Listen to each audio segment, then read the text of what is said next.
billionaires just gathered in secret in Switzerland, Davos. And the decisions they made will shock you. Everyone knows government officials meet in places such as Congress to discuss important matters. But what you didn't know is that billionaires do the exact same, except it's so secure so that no information gets out. Now here's the thing. Those decisions will reshape your life, your money, your freedom, and your future. This isn't just another meeting.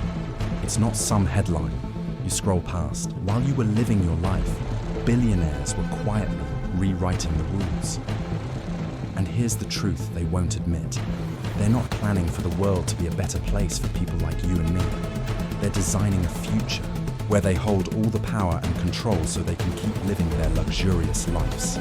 So join me and learn as well as I uncover the many unspoken truths about the World Economic Forum. It began in 1971 with a German economist named Klaus Schwab, just a professor with a vision, to bring Europe's business leaders together to talk strategy. But what started as a management conference slowly evolved. Today, it's a global juggernaut where the rich and powerful gather not just to talk, but to shape the direction of humanity itself. At its core, the forum claims to improve the state of the world, and to some extent, it has. Climate, technology, public health, no topic is off limits. But not everyone gets a seat at the table. Admission is strictly by invitation. Corporate members often pay hundreds of thousands of dollars just to gain access. And those who do enter find themselves among presidents, Fortune 500 CEOs, and AI pioneers.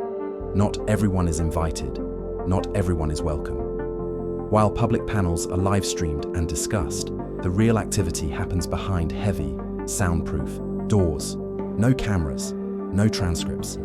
Just quiet conversations that move markets and rewrite policies. What's said in Davos often echoes through governments months later, but the public rarely hears how those ideas began.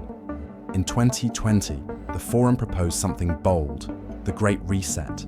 It was marketed as a way to rebuild the world economy in a more sustainable and fair way after COVID-19. But almost instantly, the phrase took on a darker meaning. Critics argued it revealed a desire to use the crisis as a tool to reshape economies, governance, even values, without public input. And maybe they have reason to wonder. After all, this isn't just a networking event. It's an incubator for power. The WEF runs exclusive programs like the Young Global Leaders, quietly shaping the next generation of world influencers. Before they held office, names like Emmanuel Macron, Justin Trudeau, and Jacinda Ardern were part of this network. A coincidence, or something more coordinated? There's also a certain repetition that's hard to ignore. Phrases like build, back better, stakeholder capitalism, and the Great Reset began appearing in global speeches, almost as if synchronized.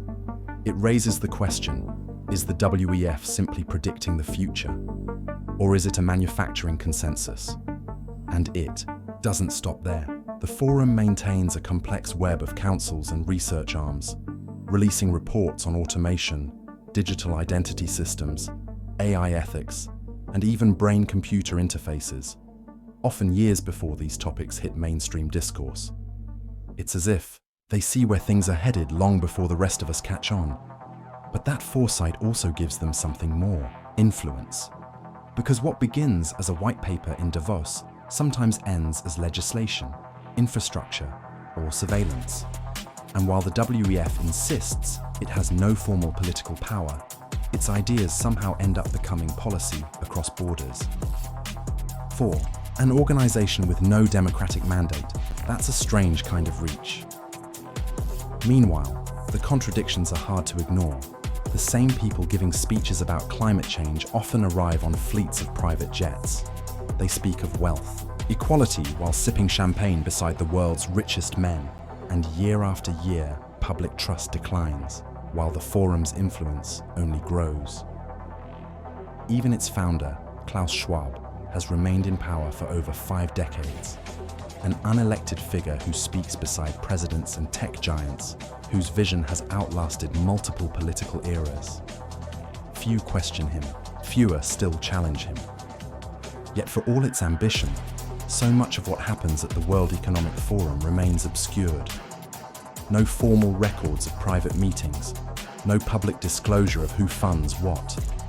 And even some world leaders, actual heads of state, have been denied entry, raising a strange but important question. Who decides who gets to participate in shaping the future? In a world where the loudest voices rarely hold the most power, the quiet conversations often matter most. Davos isn't just a place, it's a symbol of how the future is shaped not by crowds, but by circles, private ones.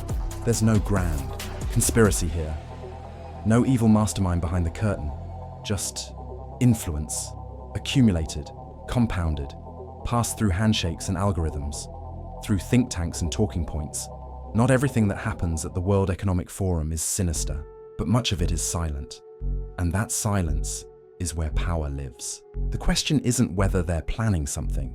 The question is, why weren't we invited to the conversation? Because whether you know it or not, the future is already being discussed, and you're not in the room. The world is changing faster than most realize. Subscribe if this story resonated with you and to follow the stories that actually matter. Thank you.